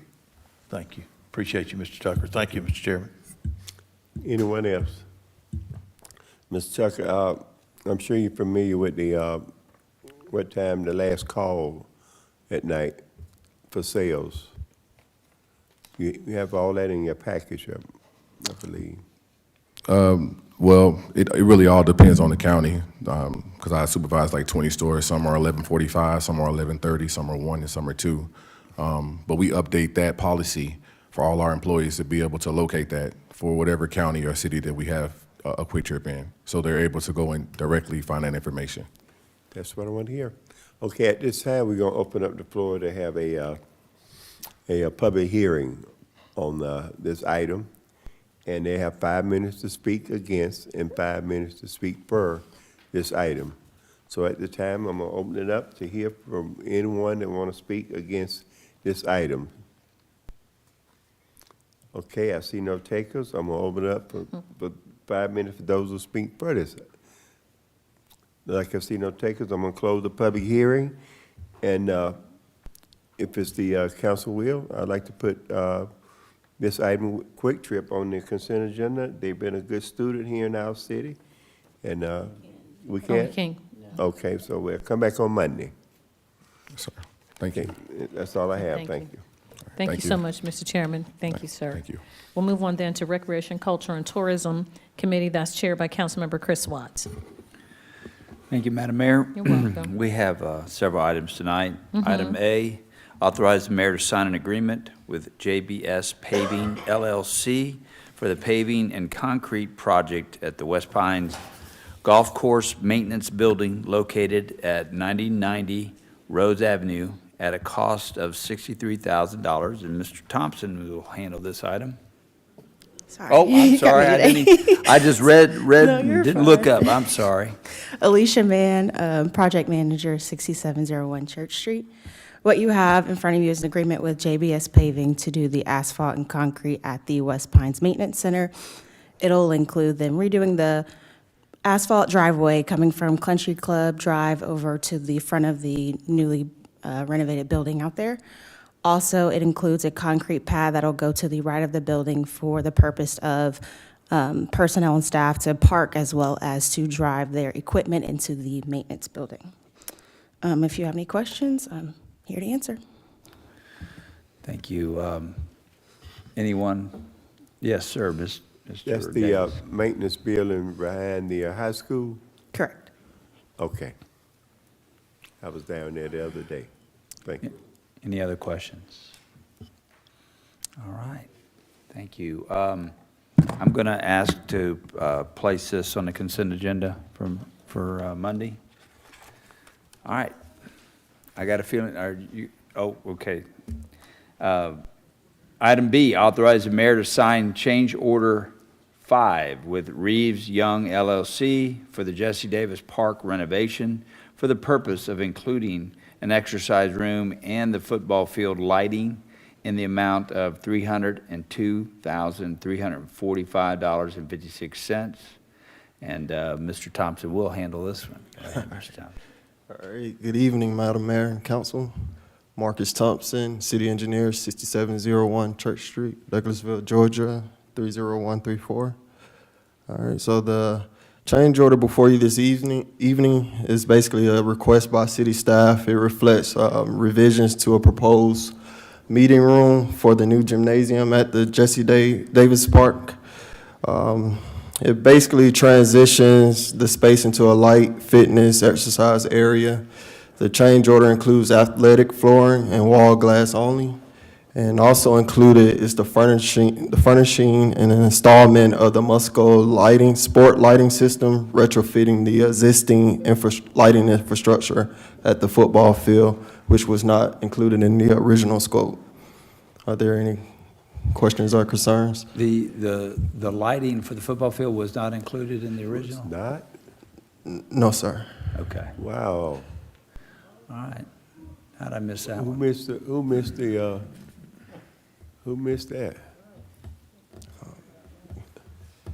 Well, is that standard? Is there a reason that it was not included? I see Mr. Bass heading our way, so he may have the answer 503. to the question. Who missed that? Yes, sir, that wasn't in the original scope, but one of the things that we looked at is updating our lighting system throughout, and this will actually put us on our new system with all the other parks. So at Fowler Field, Hunter Park, we'll be on the same system as Jesse Davis, so it was just, that was not part of the initial scope of work. Okay. All right, thank you. Yes, Mr. Davis, did you have anything else? No. Okay, Looking at the Mr. price. Adams. Yes, just curious, want to make sure, verify where these funds are coming from, please. Yes, the funds will be coming from our contingency, the owner's contingency. Again? The owner's contingency for the construction of the project. Of this project? Yes. Okay, all right, thank you. All right, thank you. Any other questions, concerns? All right, I'm going to ask to place this on the consent agenda, if that's okay. Okay. Everyone did. Thank you, Mr. Thompson. Green. Thank you. All right, item, what are we on now? C, authorize the mayor to sign a memorandum of agreement with Cobb and Douglas Public Health for the purpose of accepting the 2023-2024 Community Health Improvement Plan Partnership Grant in the amount of $25,000, and Ms. Thrasher will handle this. Good evening, Mayor and Council. Shahara Thrasher, Operations Manager with the City of Douglasville Parks and Rec Department, 8830 Gurley Road. So this is a grant that we recently received from Cobb and Douglas Public Health. It is their Community Health Improvement Plan Partnership Grant. This is a match grant, a dollar-for-dollar match grant. So we will be using SPLOST funds. For this project, we will be putting out outdoor fitness equipment at Fowler Field. Any questions? Okay. Questions or comments? All right. Thank you, Ms. Thrasher. So you say this will be used at Fowler Field, you say? Yes, sir. Okay. Will it, so we'll, 25, and the city will match 25? Yes, sir. Will this be in conjunction with the other grant that we received? Will they work together on the same project, or is this something separate? It'll be a different project. The other grant is for the rainwater garden, and this one will be for the outdoor workout equipment. Gotcha. All right, thank you. You're All right. If it's okay with council, I'd like to place this on the consent agenda for Monday. Looks like it's a go, Coach. All right.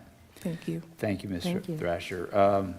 And then item D, adopt a resolution to authorize the purchase of a table for the City of Douglasville officials to attend the annual gala of the Cultural Arts Council of the Douglasville, Douglas County, Inc., and Ms. Hampton will handle this. Yes, sir. Several of you have mentioned that you wanted to go to the CAC Gala, and because this is not part of your administrative ordinance as an allowable expense, we're having to pass a resolution to purchase the table for you all to attend. My recommendation for subsequent years, I did ask Ms. Jackson to work with Ms. Leitner to just include this in your annual agreement, so you all don't have to do this every time you want to purchase a So table. it's not in our agreement. It's not in your annual agreement, no, sir. Questions or comments? Do we have enough individuals that have shown the desire to go to need a table? I won't be going.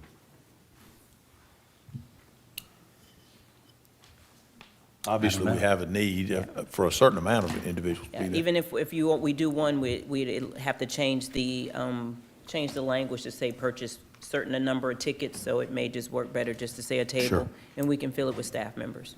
Thank you. And we're just talking about one table? Yes, okay. All right. Any other comments or questions? All right, we'll place this on consent agenda for Monday. Okay. Madam Mayor, that's all I had tonight under Recreation, Culture, and Tourism. Thank you so much, Mr. Chairman. We'll move on then to Technology Committee chaired by Mr. Councilman Mayor Pro Tem Steve.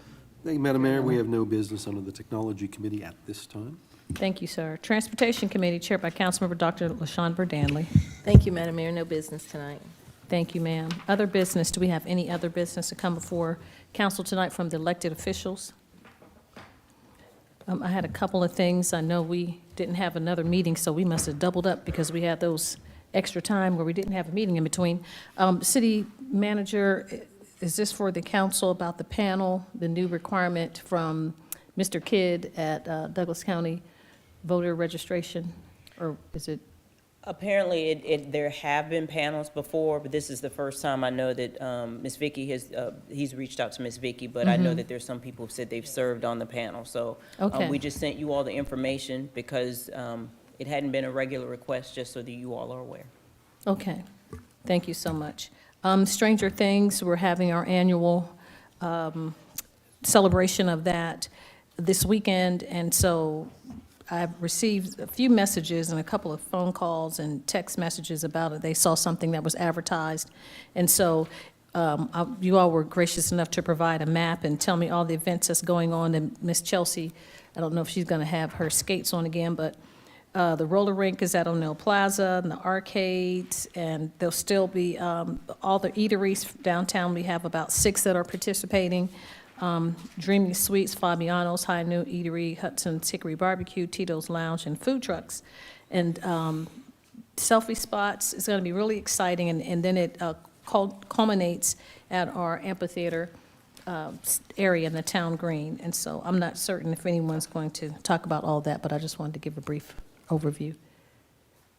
Oh, you're coming to tell us? Because I started getting bing, bing, bing this morning. I said, what's going on? It's like, it's something at the amphitheater. I thought it was closed. Are you guys opening it up? Emily Hardaway, Community Outreach Coordinator, 6695 Church Street. So Stranger Things will be, our block party will be occurring on Saturday from 5 to 9. Our CVB, they are the ones who are putting this on. As you already mentioned, Mayor, we'll have a roller rink up on the plaza with some selfie spots. And then kind of all throughout downtown. There will be an opportunity to play Dungeons and Dragons at Douglasville Books. And then down at the amphitheater, there'll be a costume contest, lots of vendors. And we'll be showing a movie at 7, Ghostbusters Afterlife. And we'll also have one of the stunt doubles from Stranger Things will be here doing a performance and signing some autographs. So it should be a really fun and exciting time. All righty, thank you so much. You're We welcome. appreciate you giving us an update. Any other questions from council? You have anything for Ms.? Thank you, Ms. Hardaway. And the last thing is I received in the mail today, congratulations from the Department of Community Affairs, from the director, Lisa Weston, telling us that we were congratulating us on coming to our service delivery compliance verification. So they said congratulations to, for ourselves, the county, the city of Austell, and the city of Villa Rica. So they were congratulating us on, with the SDS. So that's all I had, and we'll move on then to updates from city staff unless the council has anything. You all are tired. Okay, our city attorney, Mr. Joel Dotson. No business, Madam Mayor. Thank you, sir. Staff attorney, Ms. Miranda Jordan. No business, Madam Mayor. Thank you. Thank you, Ms. Miranda. Chief of Police, our Chief, Dr. Gary Sparks. Yes, Madam Mayor, this Saturday from 12 to 2 p.m., I'll be at the D Barber Shop. We're starting our chat with the chief, barbershop talks. So Where we is it, start- Chief? It's located off Chapel Hill Road in the plaza there where the gym is located. Oh, Yogli Mowgli in Blue Agave? No, no, no. Not Cindy Cut, I mean, not the Cuts. One Life One Life Fitness. One Life Fitness, okay. Right across from the Waffle House. Yes, sir. Yeah. I don't really know, but I'm gonna figure it out. From 12 to 2 The on Waffle House. Saturday. Yeah, 12 to 2. We'll be down there. And then we have our fall yard sale. It's going to be at the PD from 9 a.m. to 2 p.m. Okay. We got rain out on our last yard sale, so all the people that paid their money to be a part of that, so we come back and we schedule another one for them. All right, so that'll be from 9 to 2 at the PD. Then Yes, a sir. town hall meeting, November the 14th, from 6:30 to 8:30. 6:30 to 8:30, okay. Thanks, Chief. You focusing on anything, getting ready for a fall, like you say about shopping and all of that, or you just? Yeah, yes, ma'am. We gearing up for the holiday Being season. safe. Yes. All right, thank you so much, Chief. Our city manager, Ms. Marcia Hampton. I don't have anything, but Ms. Jackson said that she has one announcement. Yes, ma'am. Chelsea Jackson, 6695 Church Street. I know you all said in the beginning that you embarrassed Ms. Hampton enough regarding her 2023 Pillar of Excellence Award, so I came down to embarrass her one more time. What she didn't tell you all, or maybe she didn't know, is that in order to win that award, you had to have at least 2 city managers in the state to nominate you. Marcia had 9 city managers nominate her for that award.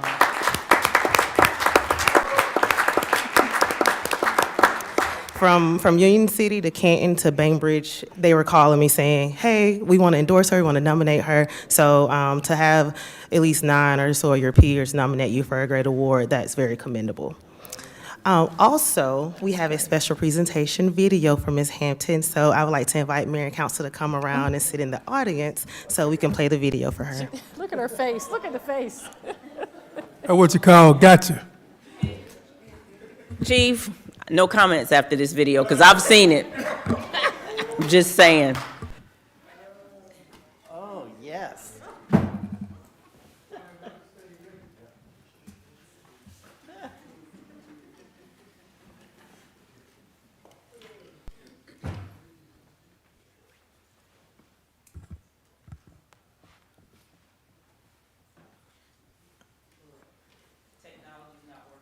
When thinking about someone who deserves the GCCMA Pillar of Professional Excellence Award, the first name that comes to mind is Marcia Hampton. Marcia has been a pillar in the Douglasville community, starting with the city in 2003 as the Main Street Manager. Since then, she has held various other titles such as Community and Downtown Services Director, Director of Conference Center Operations, and Assistant City Manager. In 2015, ever the trailblazer, Marcia became the first woman and African American to be appointed City Manager for the City of Douglasville, a position she still holds today. Throughout her 20 years of experience at the City of Douglasville, Marcia Hampton has demonstrated her commitment to the pillars of professional excellence set forth by the Georgia City-County Management Association. Marcia has served on several boards and associations, championing professional local government management. We're that critical piece between elected leadership and our appointed and staff members who help to carry out the day-to-day operations of our local governments. She is the immediate past president of GCCMA, being the first African American woman to serve as GCCMA president. Serves as a member of the Legislative Policy Council with the Georgia Municipal Association, and also serves as chair of the Georgia Municipal Employees Benefit System Board of Trustees. She is a credential manager through the International City-County Management Association and veteran of the United States Navy. As Douglasville City Manager, Marcia has been a supporter of young people entering into the public service sector by advocating for the ICMA Local Government Management Fellowship and Douglasville Internship Program. Marcia is really passionate about fostering the next generation of public servants. When I was the graduate fellow, she really encouraged me to get involved with organizations like GCCMA and ICMA. I'm really thankful for everything that I learned from Marcia when I was the graduate fellow and for everything that I continue to learn from her in my new role at the City of Douglasville. Marcia continues to think of innovative programs for her employees and citizens. If you know Marcia, you know once she has an idea, she's going to run with it. During one of our many meetings, we discussed the current state of the workforce, speaking of the Great Retirement era as well as the Great Resignation era. She wanted to create a pipeline for our current employees and be able to retain them in the City of Douglasville. This sparked the internal program of the Great Retention Series. The Great Retention Series at the City of Douglasville was created by Marcia to help develop talent currently working for the city. 5 of the 11 mid-level managers who participated in the program have been promoted since graduating from the series. Marcia emphasizes ethics among her employees and holds herself and those who work for the city to the highest standard. When not devoting herself to public service, Marcia enjoys spending time with her 3 children and is a promoter for physical health and wellness, even teaching HIT classes to Douglasville employees. Marcia exemplifies the characteristics of a servant leader. She has always been one to serve first, while maintaining a focus on the growth and well-being of her employees and of the Douglasville community. We at the City of Douglasville wish to congratulate Marcia on her years of service, her many successes, and on winning the esteemed Pillar of Professional Excellence Award. Congratulations. Congratulations. Congratulations. Congratulations. Congratulations. Congratulations. Congratulations. Congratulations. Congratulations. Congratulations. Congratulations. Congratulations. Congratulations. Congratulations. Woo!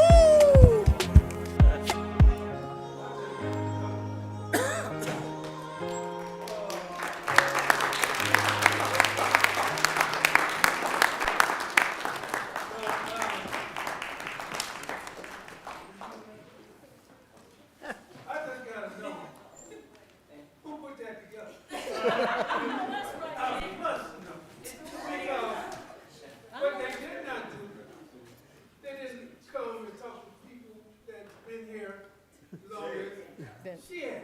Like myself, Greg, they come ask us for anything. But I will say this, she does an outstanding job.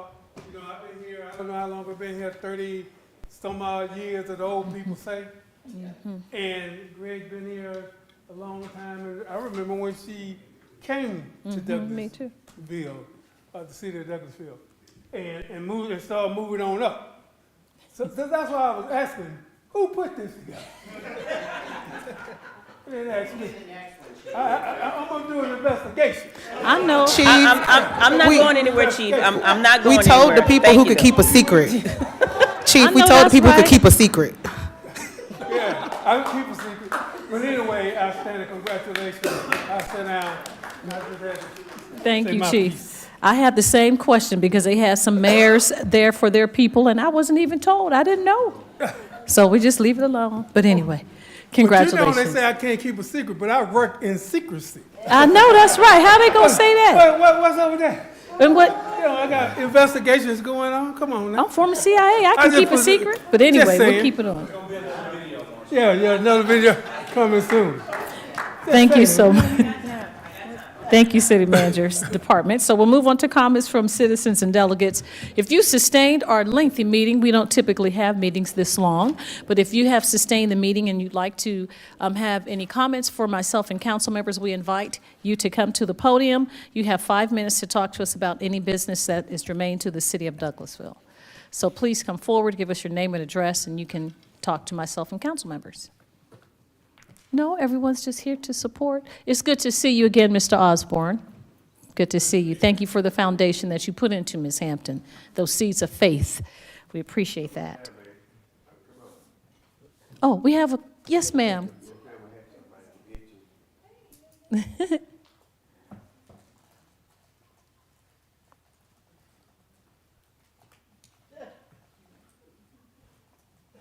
The suspense, the suspense. You'll wait? Okay. All righty. So we don't have any other comments for citizens and delegates. We can always extend time to hear from our public. All right, we don't have anything else. Without having said anything else, this meeting is adjourned.